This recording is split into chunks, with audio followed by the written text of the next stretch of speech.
рахматуллахи ва баракатуху.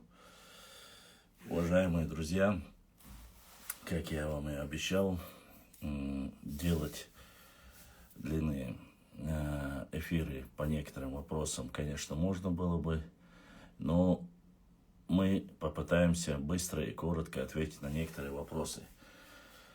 Пока у нас еще не прямой эфир, не стримы, пятничные выходные дни, которые мы проводим, ну, хотелось бы коротко ответить на некоторые вопросы. В последние дни мне особенно активно присылают наши подписчики, мои подписчики, доброжелатели, наши братья, и присылают мне вот это видео, которое я сейчас вам покажу, и мы ответим на него.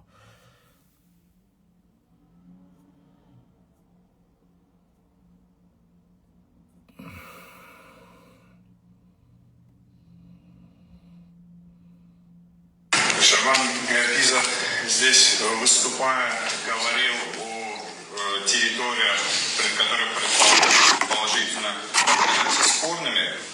К сожалению, нет определенных данных. И, так сказать, я, как историк, буду говорить о том, что уже случилось. Да? Вот на данной карте Республики Дагестан красным показаны участки, показаны территории, которые отошли от Дагестана к Чечне за период советской власти, то есть за последние 100 лет. Это здесь, так сказать, упомянутый вот здесь вот участок с селами Кимхи, Чадери, Пути, да, так сказать, спорно. Вот здесь вот участки от Новолакского, там, бывшего Ауховского района, села, ныне бывших Галашки, переименованных в Галайты. Вот здесь вот располагается, а также Шелковской район до 1938 года, почти что до войны, находившийся в составе РД.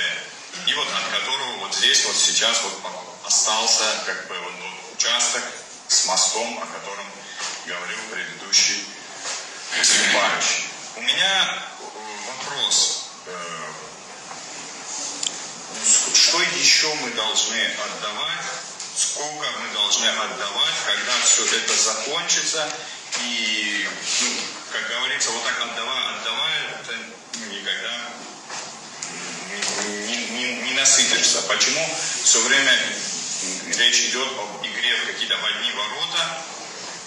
И почему самое главное, да, собственно говоря, почему здесь собрались, почему все это происходит в режиме секретности, да, и нет никакой официальной информации от ответственных лиц. Шелковской район до 1938 года, почти что до войны. Итак, друзья, все вы знаете нашего красного тюбетеечника, любителя провокационных действий, которые еще во времена установления границ с Дагестаном и с Чечней, с Ингушетией, активно занимался провокациями, которые историк в 4-м поколении, не буду его называть прямое погоняло, вы и так и знаете. Так вот, со всем уважением к мои уважаемые дорогие зрители и подписчики, во-первых, это видео, если я не ошибаюсь, то ли 4, то ли 5 лет тому назад было это видео. Это не свежее видео, которое есть в интернете. Закинул его некий провокатор с названием, сейчас я вам зачитаю, название его канала Буталкану. Буталкану. Я не знаю, то ли он Сюли, то ли он Лакис, но кто, я не знаю. Это видео, и под этим видео написан вот такой вот пост. На карте красным показаны земли, отторгнутые от Дагестана и переданные в Чечне во времена СССР. Рассказывает Зураб Гаджиев, кандидат исторических наук, председатель Дагестанского историко-географического общества. Сколько еще земель должен уступить Дагестан, чтобы, наконец, его оставили в покое? Мы надеемся, что дагестанцы не поддадутся на искаженную пропаганду которой нас обвиняют в захвате чужого, ссылаясь на выдуманные подарки от Сталина. Историческая правда в том, что именно Дагестан потерял территории, переданные соседним регионам в советское время, а теперь нас еще обвиняют в захвате чужого. Ложь, замешанная на пропаганде и политических мифах. Но все меняется. Настанет день, когда Дагестан начнет вслух говорить о возврате своих исконных земель,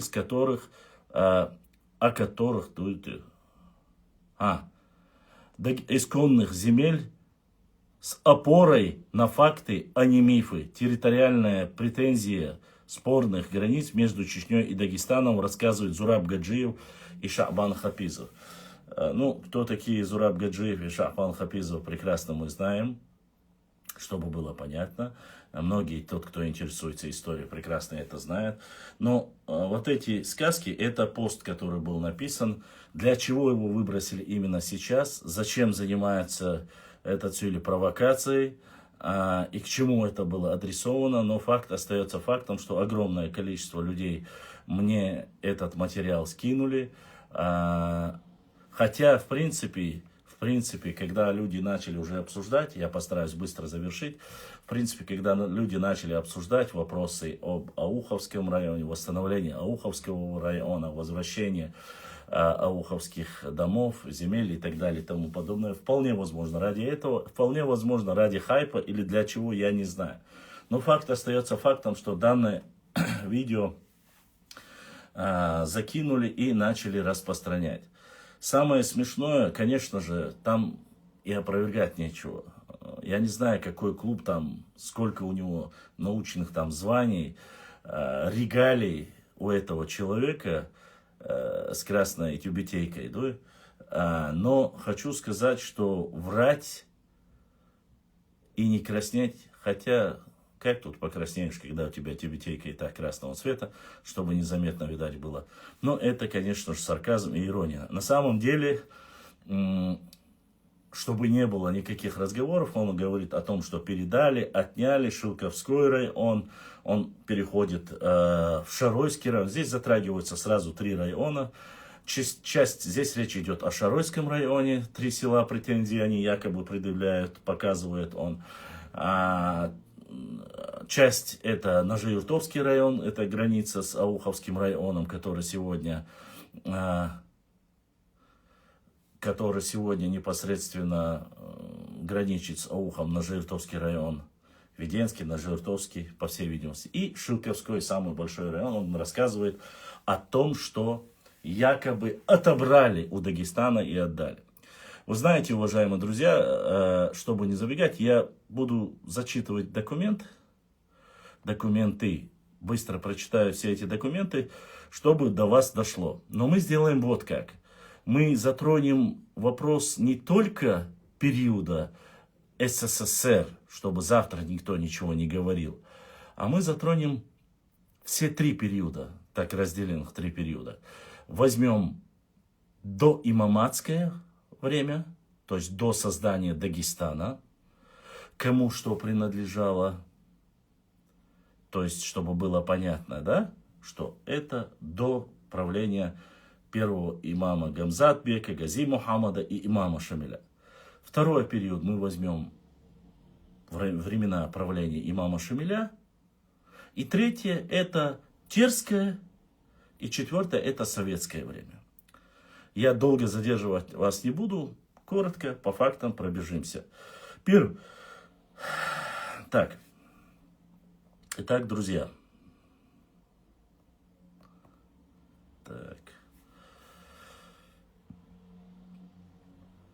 Первое. Дагестана не было в тех границах.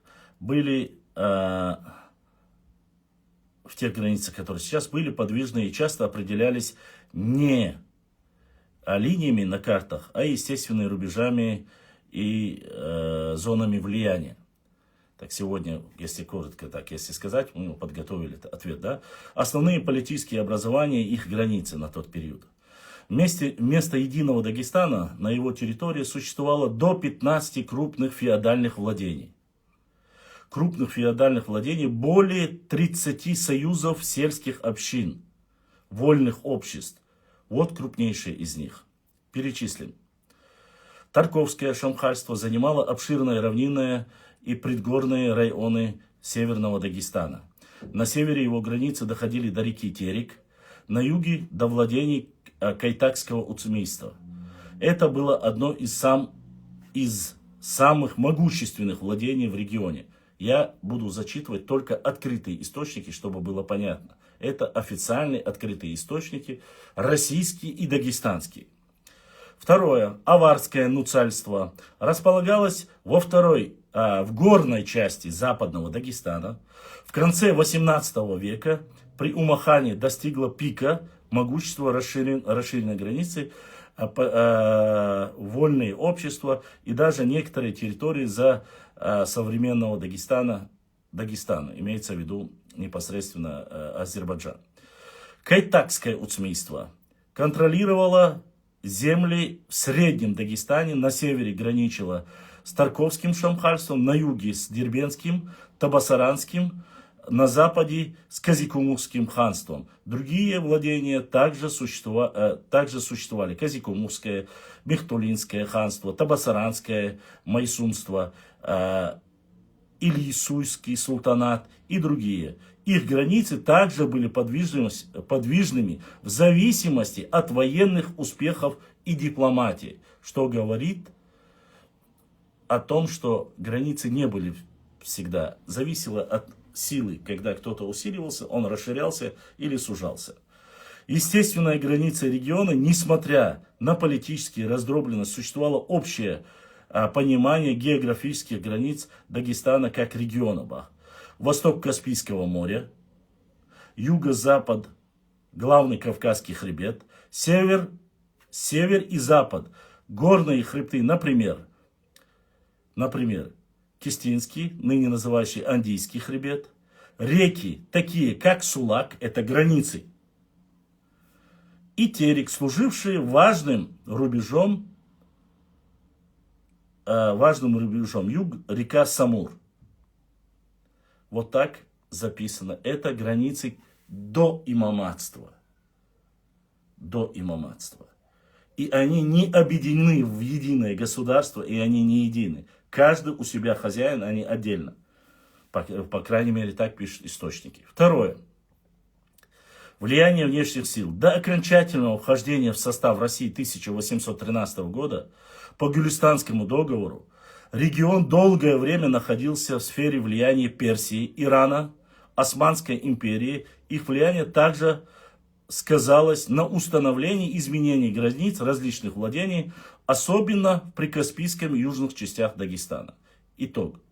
Таким образом, границы Дагестана до Кавказской войны представляли собой совокупность границ множества самовольных государств, обществ, которые были размыты и изменчивы. Понятие Дагестан относилось скорее к географическому и культурному региону, чем четко очерченному политическому образованию. Это до имаматства Гази Мухаммада, Гамзат-бека и имама Шамиля. Давайте посмотрим, какие были границы. Вы запомнили, да? Главный Кавказский хребет, какие были границы. Я вам специально рассказываю. Карты показывать, я думаю, не стоит. Вы можете посмотреть. До 1921 года граница Дагестанской области и Дагестана заключается по Сулаку. По Сулаку. Даже за Сулаком нету Дагестанской области. Это еще до того. Ну ладно, сейчас посмотрим, кто отдавал или кому отдавали и кому принадлежали эти земли. Отвечаем великому историку. Второе. Граница между Чечней и Дагестаном в имамате Шамиля не было постоянной линией. Опять же, это было единое государство, но здесь самый важный момент. Не было постоянной линии, а скорее динамической зоной влияния меньшинств в ходе военных действий. Тем не менее, известно административное деление имамата, зафиксировано на карте 1956 года, составленной картографом Юсуф Хаджи Сафаров. Сафаров. Итак, зачитываем, какие принадлежали к чеченцам земли номинально, а какие относились к остальным. Все территории имамата делилось на 33 военно-административных округа, наибства. Их условно разделяли на чеченские и дагестанские по национальному или языковому принципу. Итак, важный момент. Посмотрим, входили ли Шилковской, Шаройский, Ауховский, Нажиртовские. Входим, посмотрим, входили ли они в наибство Дагестана. Чеченских наибств 9 округов.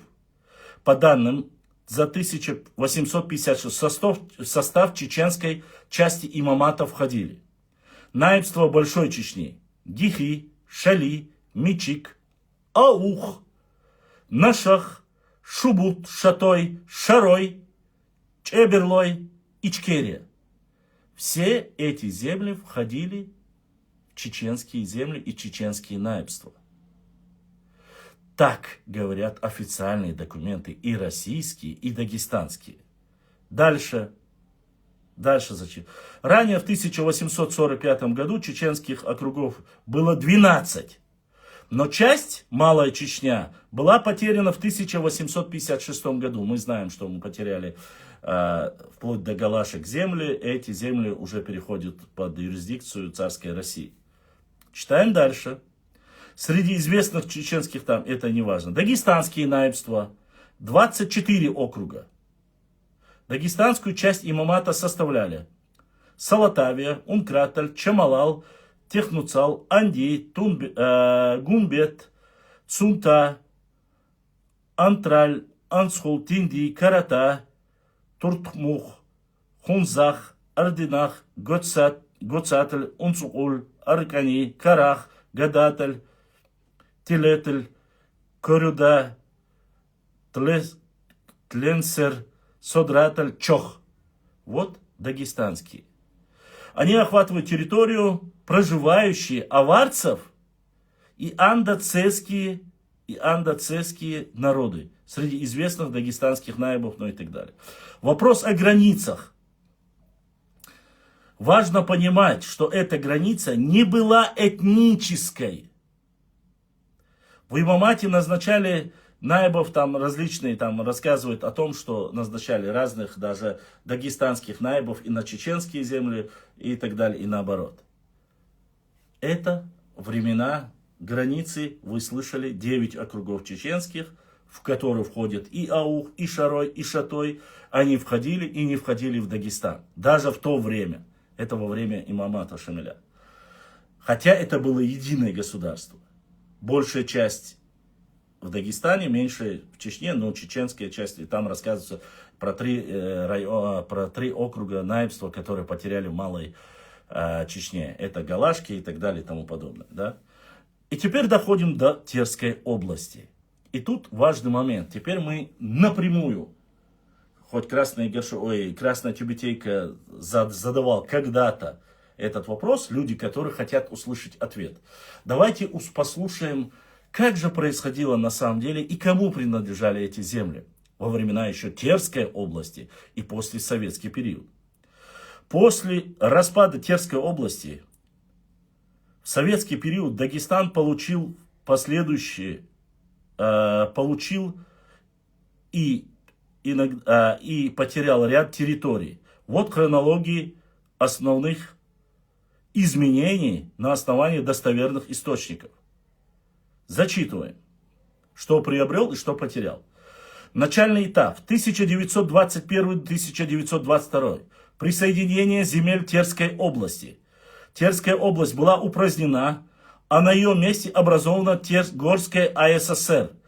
Терская губерния в то же время, как в это же время, как новообразованный Дагестанский АССР, провозглашено 20 января 1921 года. Отошли земли, ранее входящие в Терскую область. Дагестану отошли И зачитываем. В 1921 году в состав ДАССР включен Хасавюртовский округ, который до этого не входил туда. С 1859 относился к Терской области. То есть, получается, он просуществовал без малого 50, 60, 70 лет. Если я не ошибаюсь, до 1922 года 70 лет Хасавюртовский округ не входил в Дагестан. Это еще раз подчеркивает лживость рассказов и вот этих баек, которые рассказывают, что отдали. Но это всего лишь Хасавюртовский. Читаем дальше. В 1922 году переданный Кизлярский округ и Прикумский уезд преобразован Ачикулакский округ. Дальнейшие изменения в советский период. То есть в терское время Кизлярский район, что туда входило, я вам сейчас перечислю. Тоже зачитаем документ, чтобы вам было понятно. И Ачикульский округ отдали. Дальнейшие изменения в советский период. Давайте посмотрим, что же произошло в советский период, о котором наш красный тюбетеечник рассказывает и говорит, сколько мы будем терять, почему мы все время теряем. И в советское время якобы у них отобрали Терская область после того, как Терскую область расформировали, отдали два больших района. Зачитываем. 1938 год. Часть северных территорий Ачикульский, Каясулинский, Карнагайский, Кизлярский и Шилковский районы переданы из ДАССР в состав Орджоникидзевского, ныне Ставропольского края. Об этом Красный Чудило не говорит. И тот, кто закинул сейчас этот ролик повторно, тоже не говорит ни слова. Его отобрали, отдали в Ставропольский край. В 1944 год, после ликвидации Чечено-Ингушской АССР, к Дагестану отошли ее горные районы, Веденский, Нажиртовский и другой. Взамен в северную часть ДАССР отошла к новообразованной Грозненской области. То есть отдали чеченские земли Дагестану, а северную часть Дагестана, которые отдали им, Кизлярский и Шилковский район, забрали, отдали Грозненской области. Это официальные документы. Отошла новообразованной Грозненской области. В то время Красный Горшок, тюбетеечник, и тот, кто его закинул, и тот, кто сидит и слушает, не говорит, что эти земли переходили с одной стороны в другую. Дальше зачитываю. 1957 год. Все изменения 1944 года были отменены, и Дагестанская ССР вернулась в свои прежние границы.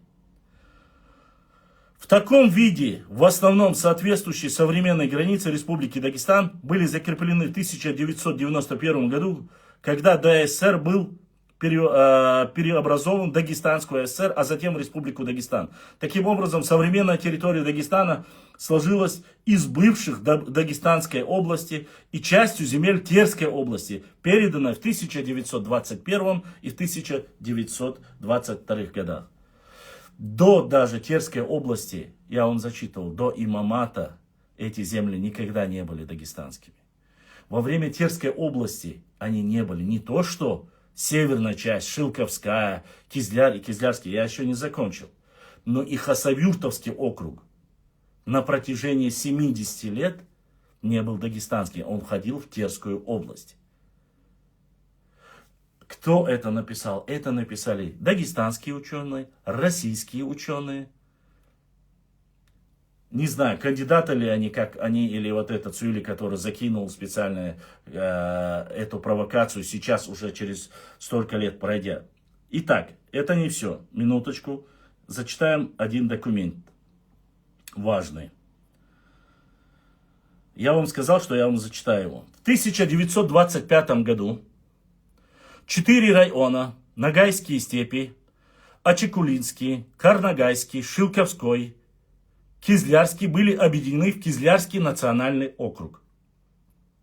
На первом краевом съезде Советов рабочим крестьянам красноармейских депутатов Северо-Кавказского края в 1925 году подчеркивалось, что Кизлярский уезд и Наурский район составляли одну сплошную семью. Кизлярский и Наурский. От Наура и до Кизляра это была одна семья и одни земли. Мы говорим про советский период. Он не входил в Дагестан еще в 25 году. Зачитываем дальше. Семью.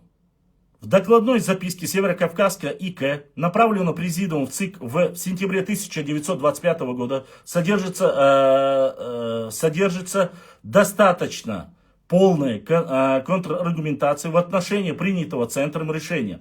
Вот один из доводов по национальному признаку. Кизлярский округ, будучи заселен преимущественно 65% русским элементом, принадлежащим в значительной своей части казачеству, несомненно, стоит ближе к Терскому округу Северо-Кавказского края.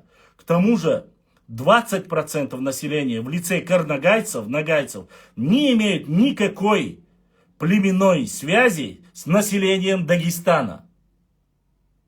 Это официальный документ. Не имеет никакого отношения. 60 плюс 30, 83% населения Кизляра, Шилковского, всего, от Наура до Кизляра, не имеет никакого отношения к Дагестану.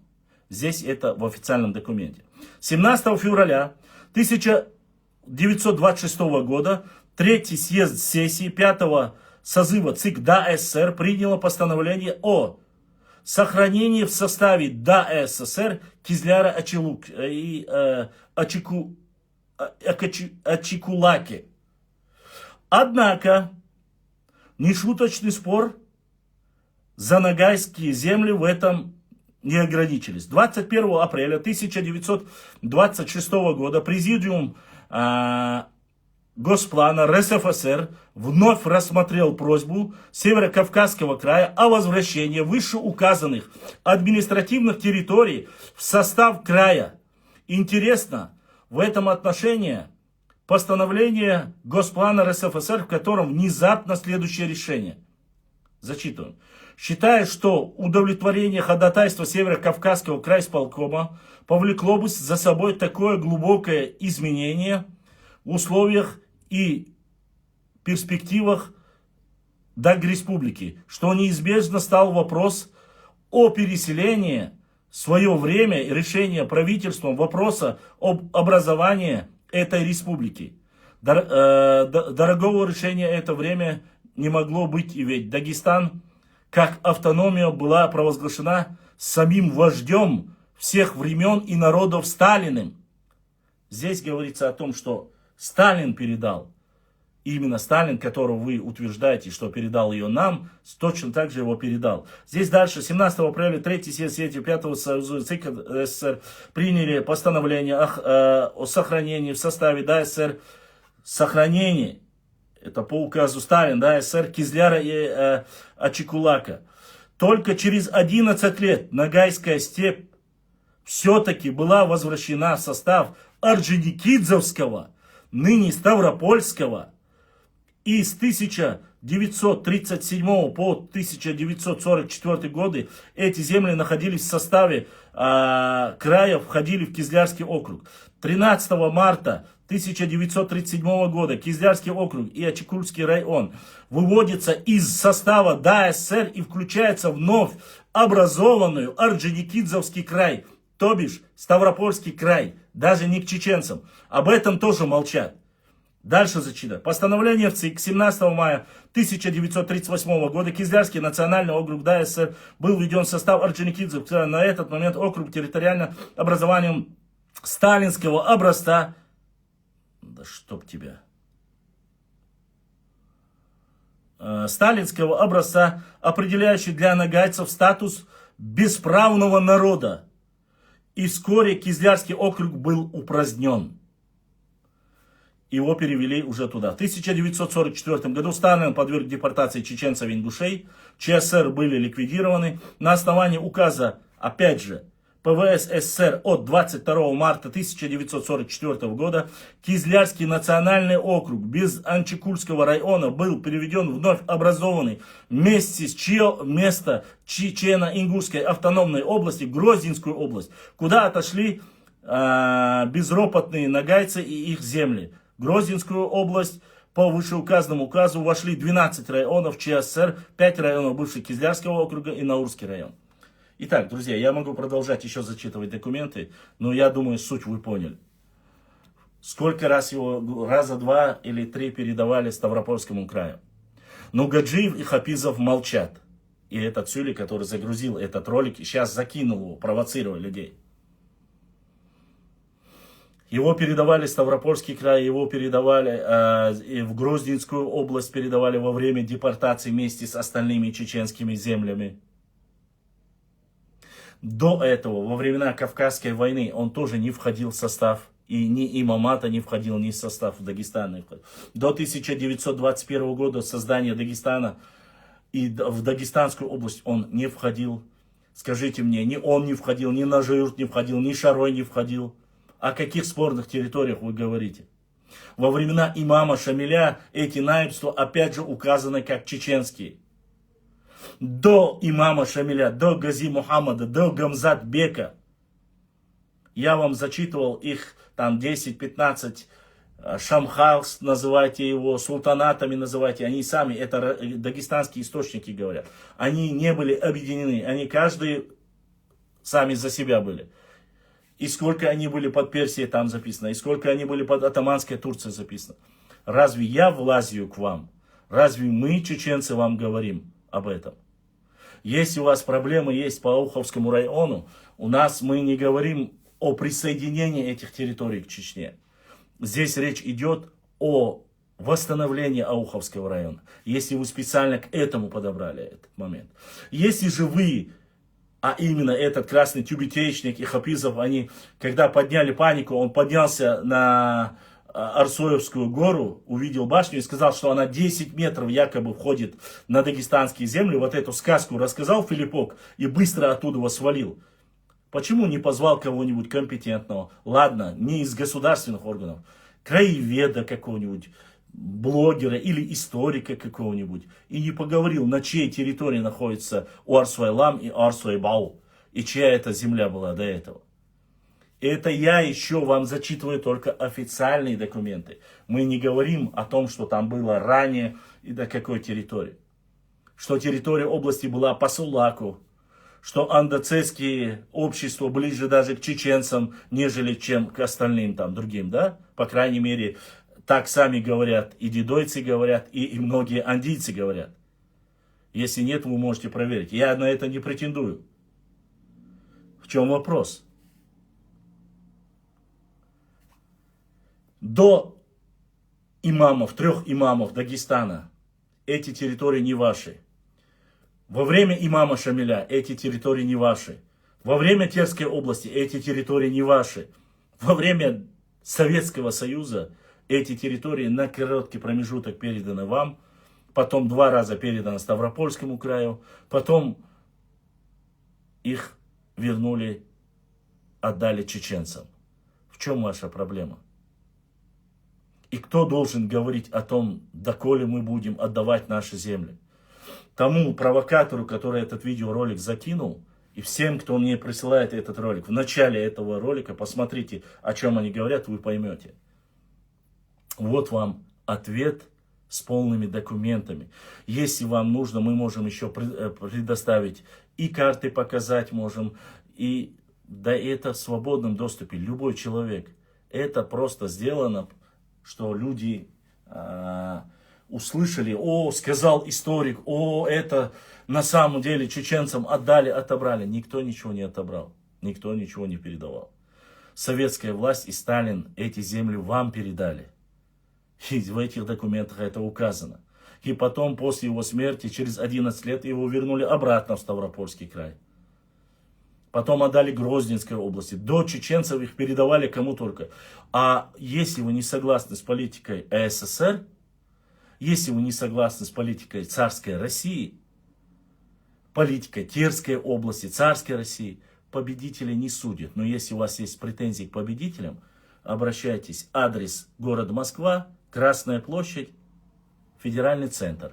И скажите там, какие вы умные, грамотные, и почему несправедливо отдали землю. Они завоевали, они победили, и они отдали тем, кому хотели и кому считали ближе. И они никогда не были вашим. То, что вы там заселились, поселились на определенное время, у вас что за понимание? Прибежали, вот, есть у многих норнийцев такое понимание. Пришли, арбузы посажали, поработали там, все, и объявляете, через 10 лет это наша земля. Так что ли? Благо документы есть. Посмотрите. Я не занимаюсь фитной.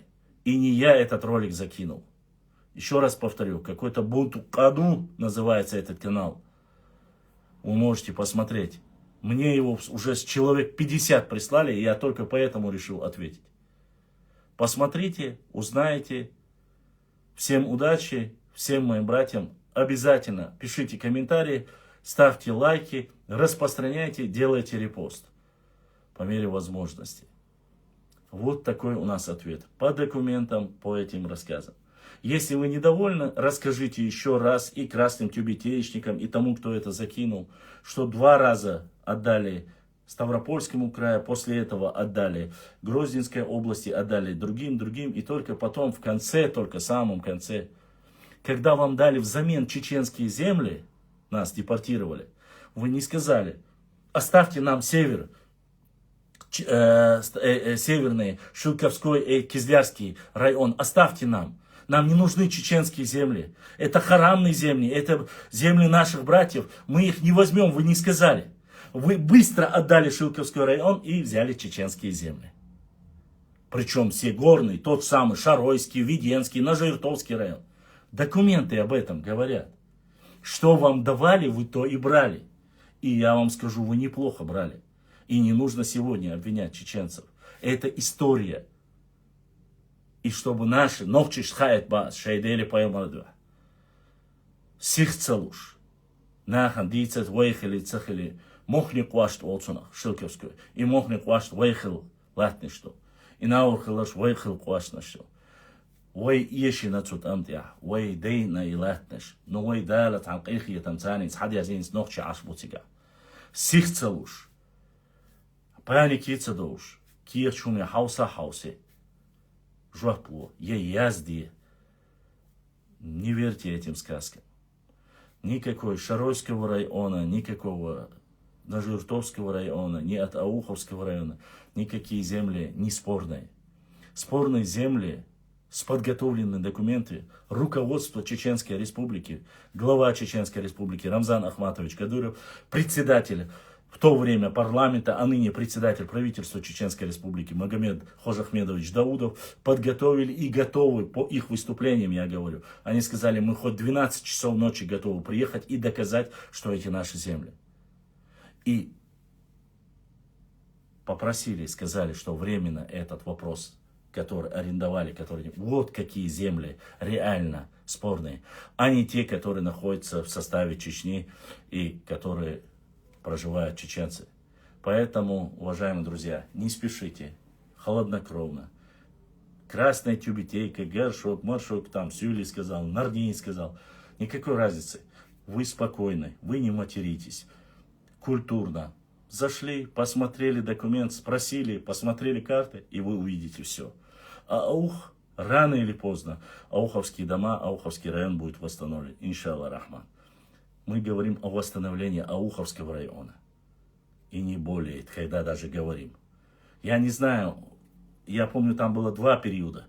Это было по Кизлярскому знаку, они поднимали панику и выступали, делали вот эти круглые столы, сообщество там географическое собиралось. И второе было по территориально. Если я не ошибаюсь, это как раз таки время, когда он поднялся там на территорию Чечни, увидел исконно чеченскую башню Уарсой-Бау на чеченской территории. Он залез, снял видео, сказал, что это там Ингушская башня, что они построили, якобы чеченцы построили ее на территории Дагестана. Вот этой провокацией на то время. Я, кажется, если не ошибаюсь, в то время это было сделано. Это видео старое.